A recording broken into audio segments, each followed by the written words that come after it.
Kenapa emak memilih meninggalkan keislaman sebagai wanita? Puji Tuhan, bersyukur diikuti suami dan anak-anak, percaya kepada Tuhan Yesus Kristus. Iya, shalom bagi kita semua dimanapun kita berada pada saat ini. Kiranya kita semua tetap berada dalam keadaan sehat dan apapun yang merupakan aktivitas kita sepanjang hari ini, kiranya Tuhan Yesus memberkati. Dan kembali berjumpa lagi di channel kita ini, yaitu Zemayan Yasin. Terima kasih buat teman-teman semua dan juga para sahabat yang sudah mendukung perkembangan channel ini dengan setia. Dan kiranya kita tetap menggunakannya untuk menjadi berkat bagi semua orang.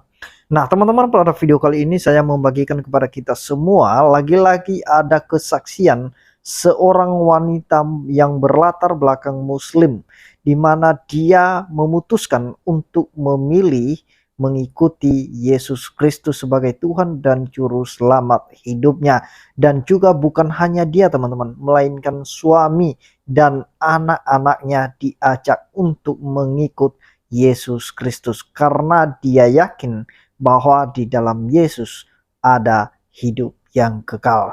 Nah, teman-teman, sebelumnya mari kita simak videonya yang berikut ini. Kenapa wanita itu harus pilih percaya kepada Tuhan Yesus Kristus? Kenapa emak memilih meninggalkan keislaman sebagai wanita? Puji Tuhan, bersyukur diikuti suami dan anak-anak, percaya kepada Tuhan Yesus Kristus. Karena wanita itu berharga di mata Allah. Laki-laki atau perempuan itu diciptakan seturut dengan gambar dan rupa Allah, sesuai dengan peta teladan Allah. Jadi tidak ada Allah yang sejati, Allah yang kekal, Allah yang benar, Allah yang kasih, Allah yang adil itu menciptakan wanita kurang separuh akalnya dibandingkan laki-laki, sehingga wanita harus bergantung kepada suaminya laki-laki untuk bisa ke surga, sehingga wanita harus mau menjadi objek syahwat, jika tidak di dunia, di akhirat. Kalau tidak mau menjadi objek syahwat, harus ke neraka. Tidak seperti itu ya teman-teman. Jadilah wanita yang mulia, wanita yang berharga, wanita yang bernilai. Mengapa? Karena Allah mendesain kita sudah sempurna sesuai dengan rupanya. Sehingga tidak ada kita perlu menghinakan diri kita semata-mata hidup hanya mengabdi sebagai objek syahwat semata. Jikalau tidak mengabdi sebagai objek syahwat, maka kita begitu dihina dan direndahkan. No. Percayalah kepada Tuhan Yesus Kristus, kamu akan selamat, kamu dan seisi rumahmu. Haleluya, puji Tuhan, amin.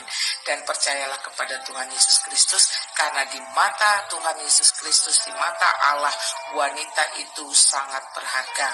Manusia, apapun bentuk rupanya, sekalipun secara fisik dia mengalami kecacatan, kerusakan karena kecelakaan atau musibah, semuanya tetap bernilai berharga di mata Allah. Jadi jangan mau dibodoh-bodohi ya. Pilihannya cuma 3. Dunia jadi objek syahwat, surga objek syahwat. Nggak mau jadi objek syahwat, masuk neraka. Tidak seperti itu. Kita bernilai, kita berharga, masih banyak yang bisa kita lakukan. Dan ingat, surga yang kudus, agung, mulia, dan sakral tidak dipenuhi lagi dengan hawa nafsu kedagingan. Ya, itu bukan surga, itu surga buatan manusia ya. Surga buatan manusia itu maybe yes, maybe no. Itu bisa jadi fiksi, itu bisa jadi dongeng. Tapi surga tempat Allah berkuasa, tempat Allah bertahta, itu adalah surga yang nyata. Surga yang bukan katanya-katanya, tapi surga yang sesungguhnya, di mana kita akan dibangkitkan dengan tubuh kemuliaan, kita memuji, menyembah, dan dalam sukacita, kasih, damai sejahtera. Tidak ada lagi syahwat, tidak ada lagi air mata, tidak ada lagi kedukaan, tidak ada lagi perasaan wanita direndahkan semata-mata objek syahwat. Salam santun, salam takjub, dan Yesus berkati semua wanita. Nama Nabi setelah Nabi Isa siapa? Hah? Nama Nabi setelah Nabi Isa siapa? Nabi Isa. Ya. What do you after Nabi Isa? After Nabi Isa, but I don't remember that. Oke. Kita remember. Ya, Atau Alif. setelah Nabi Isa siapa ya? Ya. Ismail. Oke, thank you. Setelah Nabi Isa siapa ya? Setelah Nabi Isa siapa? Nggak tahu. tahu ya. Oke. Setelah Nabi Isa siapa? Setelah Nabi Isa siapa? Setelah Nabi Isa.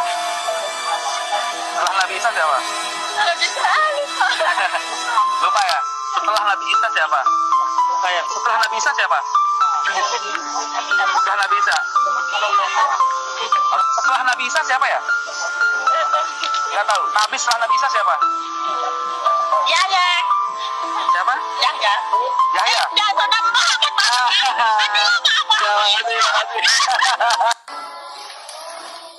Saudari Devi Artika Sari,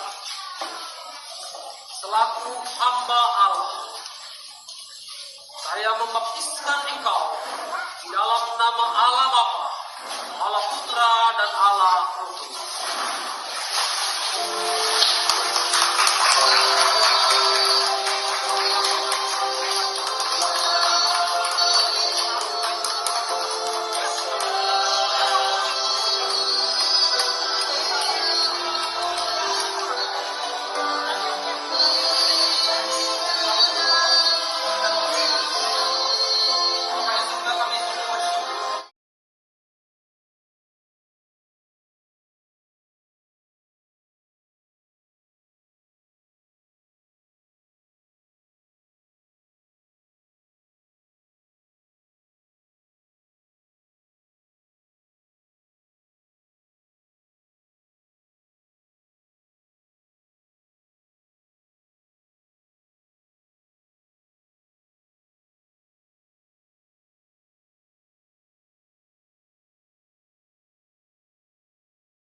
Nah, jadi itu dia videonya teman-teman. Kita sudah mendengarkan bagaimana dia dan seisi keluarganya diselamatkan oleh Tuhan Yesus.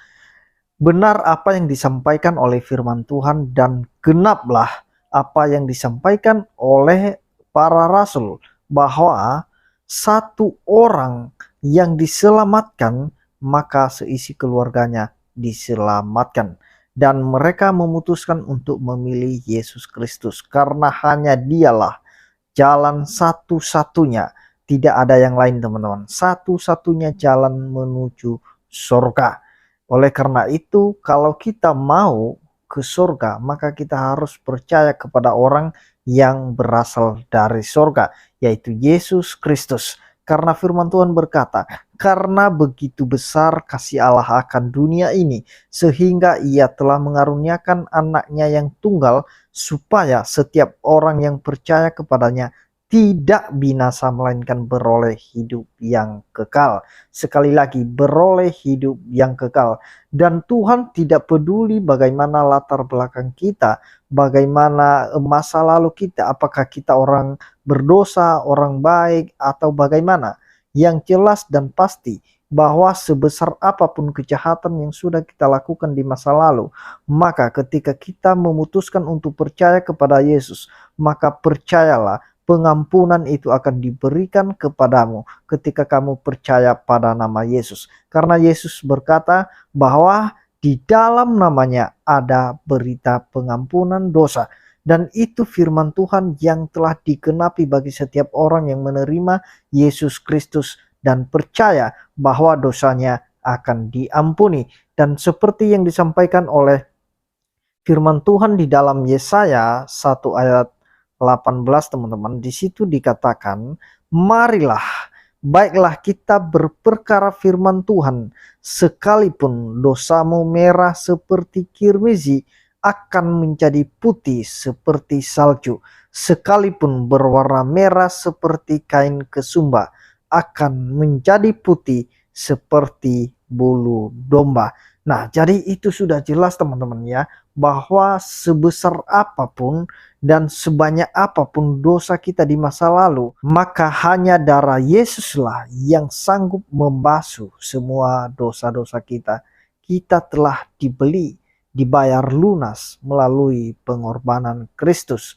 Oleh karena itu, jangan kita menyia-nyiakan pengorbanan Kristus terhadap kita atau kepada kita. Mari kita menghormatinya, mari kita meresponinya dengan cara percaya dan melakukan segala perintahnya. Itu dia teman-teman yang saya sampaikan. Kiranya Tuhan Yesus memberkati kita semua. Shalom.